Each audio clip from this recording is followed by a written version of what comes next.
Welcome to the Block of Rock, the podcast about rock stars and their stories. My name is Uwe, and I'm gonna take you backstage and present to you the stories behind your legends. Of course, we're talking about the music that connects us all, but also about the people behind it. What inspired and motivated them, how did they create their brand, and what kind of rockstar tips do they have for you outside?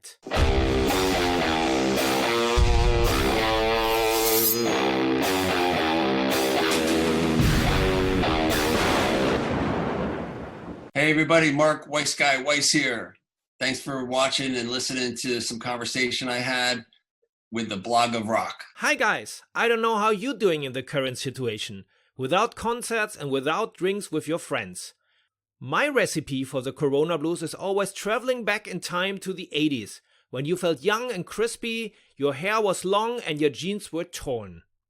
When I hear this great music, I dive into a kind of meditation and immediately get better. I can well imagine that you feel the same way. Therefore, I invite you today to step into the time capsule with me, to meet a man who has captured this decade in pictures like no other, Mark Weiss, nicknamed the Weiss Guy.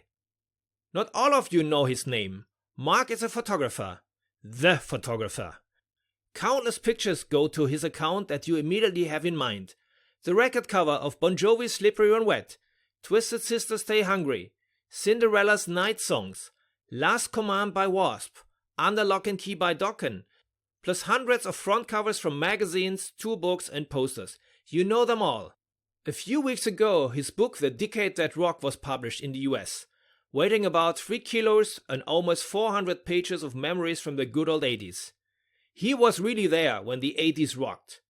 The book has recently been available to order in Europe via Amazon, and if you still have an empty wish list for Christmas, I'll have the links ready for you. But now get in and buckle up. In part 1 we talk about his beginnings as a photographer and the really big events of the 80s. The US Festival, Live Aid, the recordings of Ronnie Jam's Dio project Here in 8, with all the big stars, and the legendary Moscow Love and Peace Festival. So let's get rocked. Welcome to the Block of Rock, the show where we're gonna do time travels back to the 80s. And I'm really proud and happy to introduce Mr. Mark Weiss today. Mark, how are you doing? I'm doing good. Thanks for having me on. People know you, of course, as the Weiss Guy, but most of the people haven't seen your face, but they know your photos because people will have lots of records in their archives with your photos on or inside. So maybe you give a short introduction, who you are, what you're doing.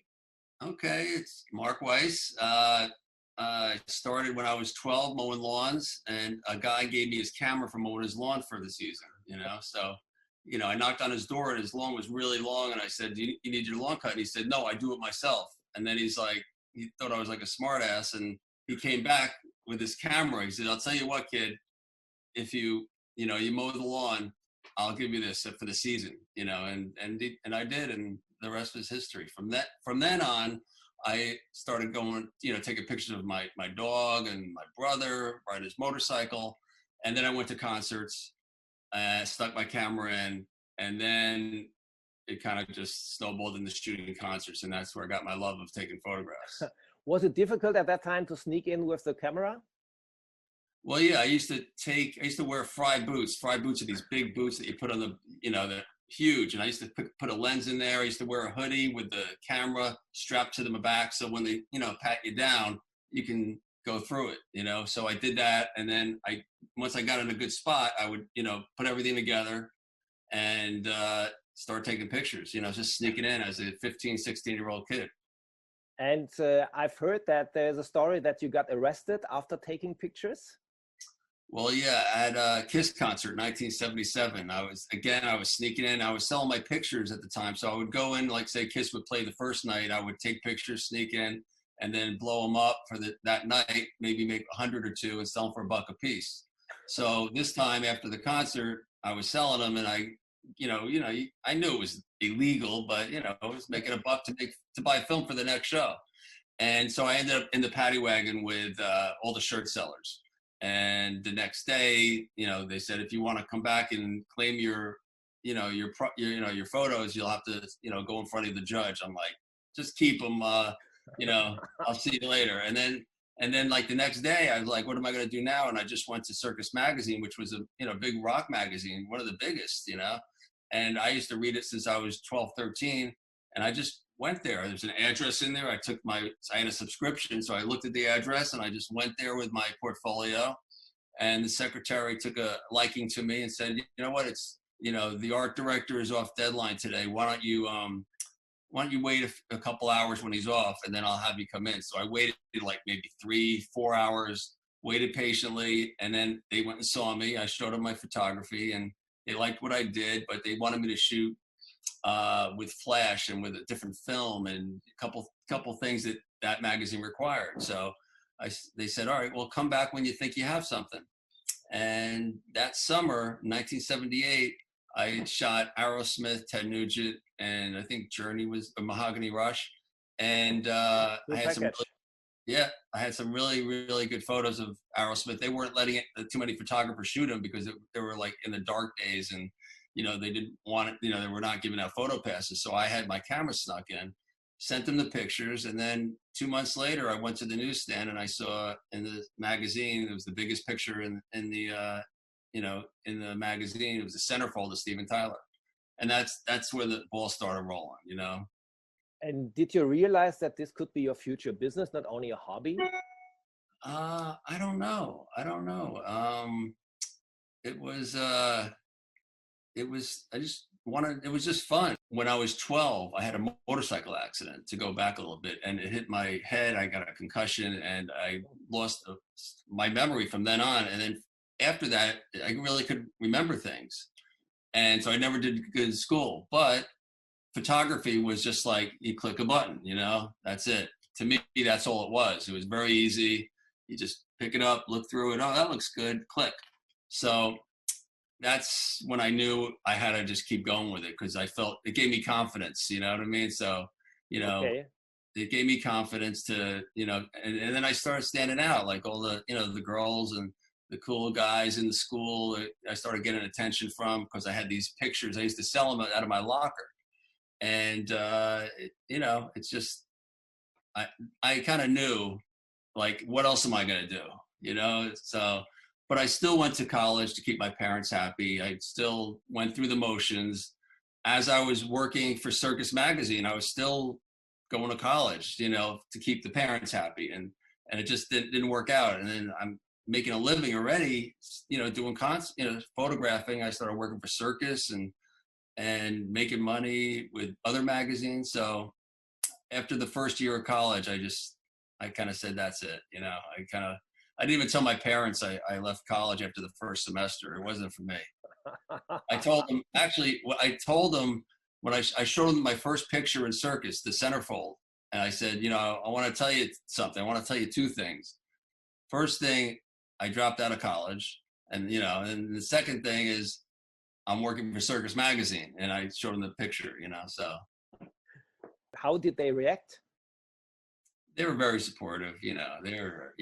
My father didn't go to college, so of course he wants his son to go to college. You know, my father was a aluminum siding salesman, and you know, he turned himself into his own business and was very successful.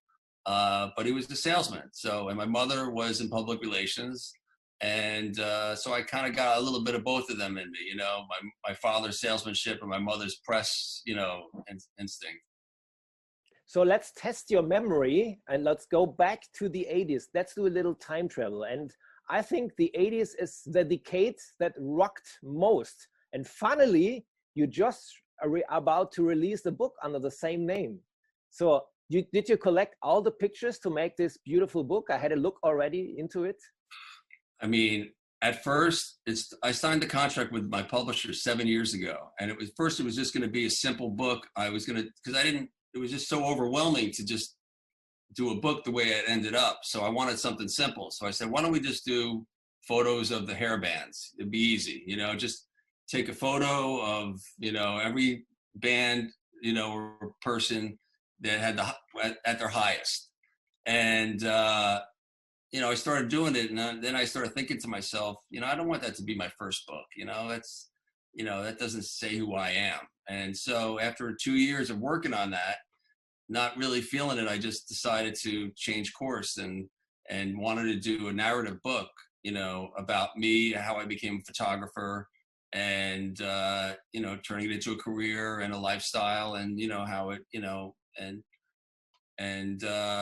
you know, so the book starts out when I was 12, you know, and I got my camera and I talk about it, and then you know, I have some pictures of like Peter Frampton, Led Zeppelin, some early Aerosmith, 76, you know, well, you know, up until I think 79, I shot Sammy Hagar in there too. I put that in there, you know, anything rock related. I mean, I shot a lot of other kind of stuff too, but I really wanted to lend itself to where I felt 80s rock kind of, you know, kind of evolved from. And I felt like it evolved from those bands that I picked for the book. And then 1979, I shot Judas Priest for the first time, and I kind of end that chapter, the early years, with that. And it's a shot of Rob and KK. It's like an amazing photo. I'm really proud of that one. And then it goes into the 1980, you know, AC/DC. You know, they had a party at Privates, a small club in New York City. David Coverdale came, and Brian Johnson was there, and they had balloons that said AC/DC. So I start the chapter of 1980 with those two photographs, and then and it just kind of evolves, like, you know. So I had to do it very systematically, like, because when I decided that's how I wanted to do it, I dealt with each year at a time. I couldn't just think of the whole thing. It would have been just mind blowing, you know. So I took every year really seriously, like I mean, I overdid it. You know, I overdid it so much that this 278-page book, which ended up being 400 pages, I designed it to be 600 pages. But I had to do it. That was the process, you know. And a lot of the photographs in each chapter, you know, I had to really decide who's going to go in and when and where and who I'm going to leave out. So it really came down to shoots that really meant a lot to me, and also to the artists, and also to the fans. What do you think, what made the 80s so memorable, a part of all the other decades you lived in? Because, you know, you picked this special decade. It's the same for me, because it was the decade of my later youth. When I was 15, the 80s started. For you, a bit later. But what made the 80s so special? Well, the 70s were kind of special to me, because it's where I kind of learned everything. You know, it's where I knew I loved Led Zeppelin. I knew I loved Kiss. I knew I loved Aerosmith, Ted Nugent. You know, I knew I loved all these bands. And then when the 80s came, in New Jersey, I started photographing this one band called White Tiger. And White Tiger and Twisted Sister were the big club bands in the area. And you only had to be 18 to get in the clubs, you know. So I was 18 and I can get into the clubs, and, you know, it was a whole scene, you know. They would, you know, Twisted would play mostly their originals, but they have covers too. But White Tiger was just all covers, and they played Led Zeppelin and AC/DC, you know, anything that was going on, Judas Priest. And they started dressing that way, and then the girls started flocking in, and it was a way to, you know, find, you know, company for the night. You know, you go to the rock show and you end up with a girl. So, and then there's me with the camera in the front, you know, looking around, seeing everybody. So it was just, it's where, you know, I ended up. And the 80s, that was just the beginning of everything. It's like, it feels like all those bands from the 80s, you know, they took all the bands from the 70s, like Sweet and Bowie and T-Rex and, you know, all Led Zeppelin, and they kind of like mixed it up together, and they turned it into the super rock star, like what the dictionary would have meant, you know. And then MTV came around, and it's like image was so important, you know, just as much as the music. And I think all these, and I heard them talking about it, you know, when we've been doing these interviews, they would take all these, you know, rock stars from the 70s and like emulate them and go a little further with it, you know, and fine tune it, you know. So their costumes were more defined, you know, where in the 70s, I'm sure they just had, you know, a friend do it. And then, you know, but now it was a business, like rock and roll fashion was a total business. and I just got I was part of the equation. You know, you do a photo shoot with me, I get into magazines, I do the album cover, you do a video with Wayne Isham or Marty Kollner, and you know, it was a certain formula. So I was in the very beginning of the 80s, I became part of that, you know, the visual imagery that became, you know, to me, the decade that rocked. You know, it's, you know, I think it's, you know, I love the title, I love the name, and you know, I'm branding the name now. You know, I created a Facebook dedicated to what I say, inspired by the decade that rocked, by my book, The Decade That Rocked, and my photography, The Decade That Rocked.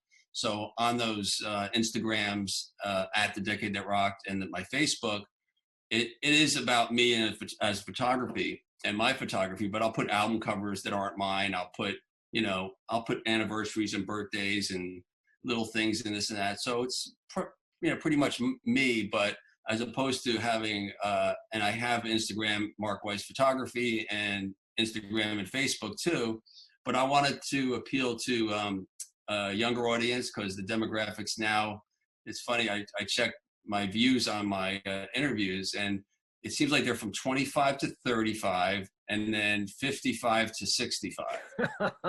Okay. It's like the 35, I don't know. So that's what, you know, when I look at the, you know, the graph, it's interesting. And I think it's because of the dirt and all the rock and roll. Yeah, of course. So it's the kids of the original fans. Yeah. So let's dive into the book, because you mentioned already a couple of artists, and luckily I grew up in a city called Dortmund, which was more in the center of Western Germany at that time. And we had an arena where most of these 70s and early 80s rock stars played, and I was lucky to at least see them live, including like Zeppelin and AC/DC with Bon Scott, and of course with Brian then later on. But you've witnessed some events in rock history which I'm really, really jealous of, and I would like to talk just a couple of minutes about these events, about your rememberings and memories about this. And I want to start with the US Festival, where I recall that was one of the biggest festival ever happened in San Bernardino in the Valley, which was somehow organized by Steve Wozniak, the Apple founder. Am I right? Yeah, I think it was the second one. I believe it was the second one. I think the year before they had more pop artists. Yeah, that's right. Yeah. I think this is the first year that they had heavy metal artists. And yeah, it was, you know, when Motley Crue, I went there with Ozzy. You know, anytime Ozzy would play somewhere, they'd want me to go, and they would get me a backstage pass, pretty easy. You know, at that point, I already developed my relationship with Ozzy, and I was like his photographer. So yeah, so you're walking around and there's Motley Crue walking to the stage with a bottle of, you know, Jack in their hands. And I just, you know, whip my camera around and start shooting, following them in. I shot them the year before for WE magazine, so they knew me. I haven't seen them since. So all of a sudden, hey, WEISSGUY, how's it going? You know, so, you know, it's like all of a sudden there's that. And then there's Judas Priest over on the other side walking around. So everyone's like, you know, walking around and going to stage. But when Motley Crue hit the stage, you know, I mean, no one even knew who they were. You know, they were a club band pretty much. You know, in California they were starting to get known, but you know, not to those 300,000 plus people.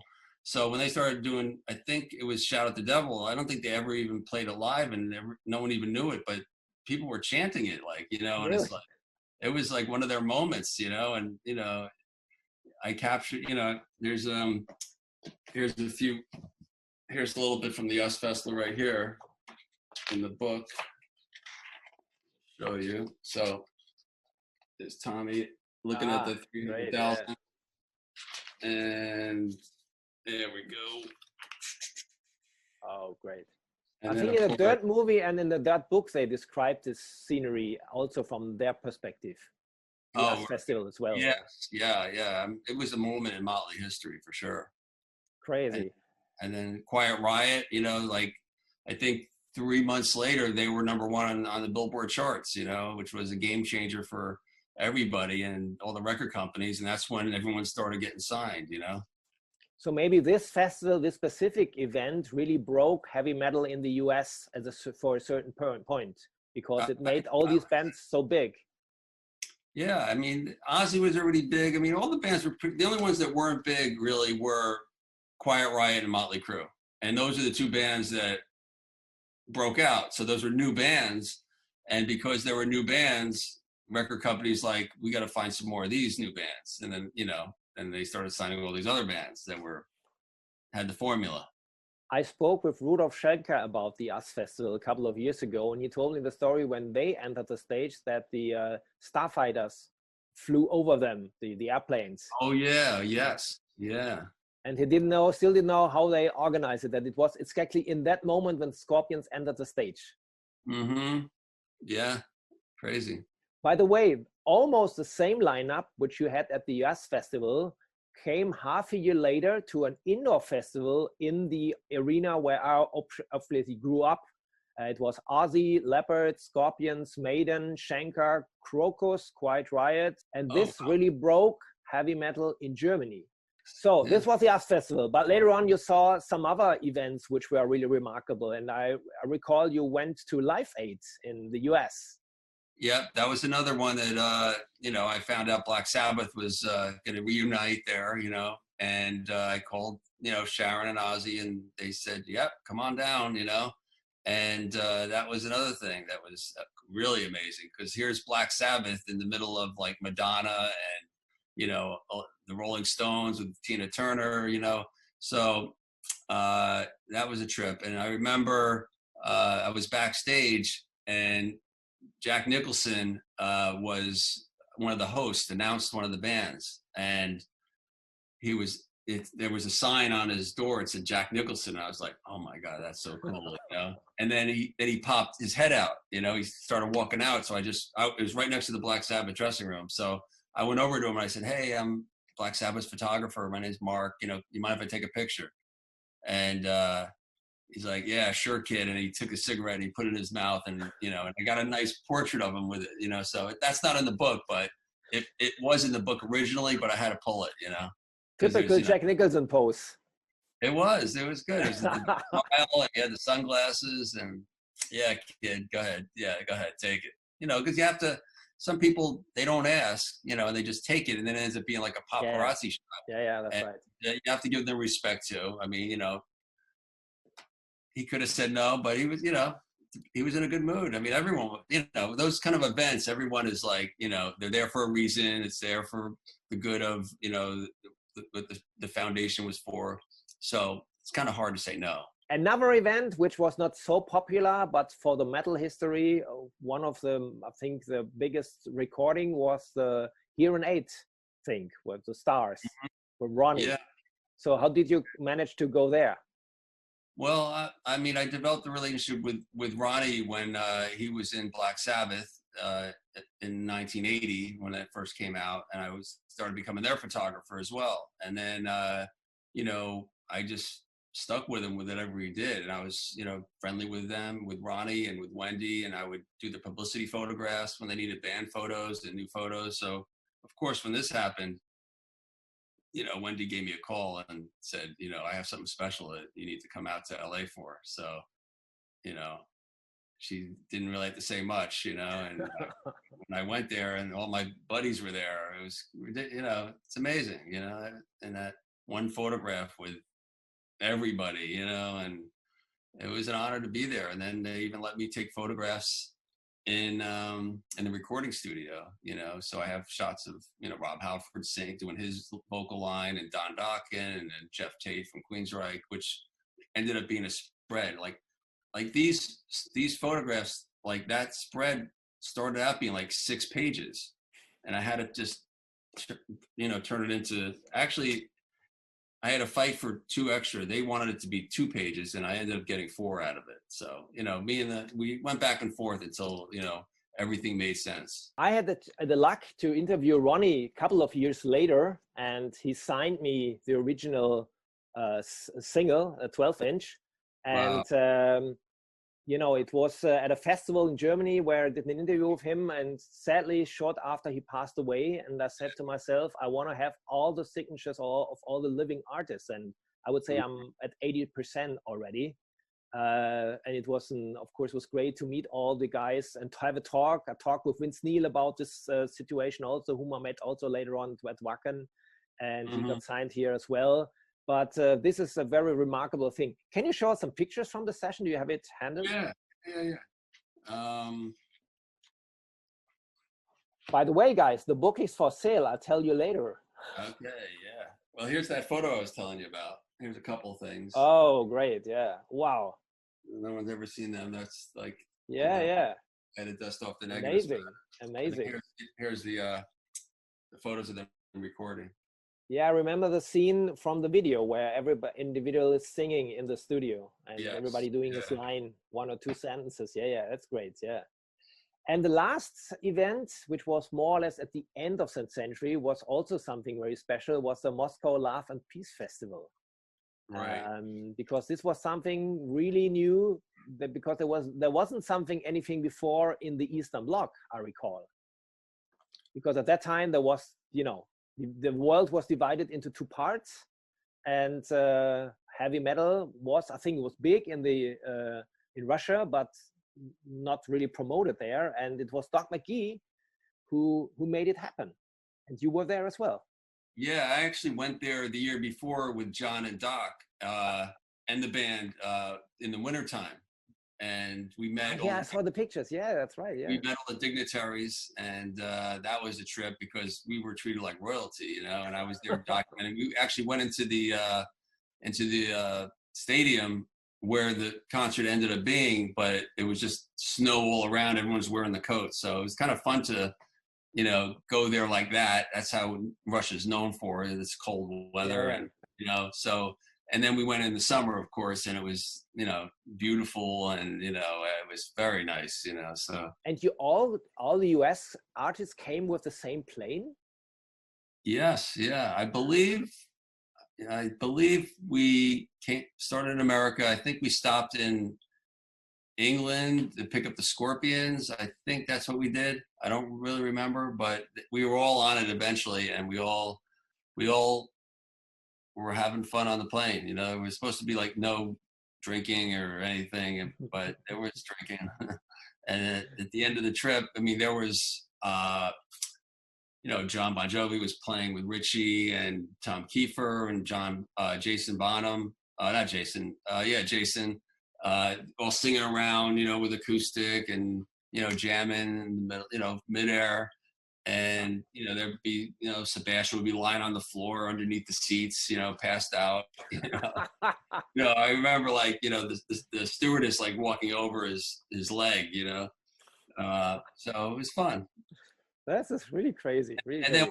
Then when we arrived, you know, everyone's starting to go off. I said, wait, hold on, you know, let me go down there and set it up, you know. So me and some other photographers ended up on the bottom of the you know, where they exit the plane, and they kind of walk down, and I really got one image that was real special to me. It kind of says it all for things that were to happen. I think Ozzy was in the front scratching his head, and then there was Vince, and there was John and Richie with the peace thing. So you have to look at the photo, but there's a lot because a lot of shenanigans went on and a lot of things happened between, like, Motley and Bon Jovi that's everyone's aware of. You know, so they had some friction going on because of the pyro and things, and Doc, you know, being, you know, fighting. There's some fights and all that.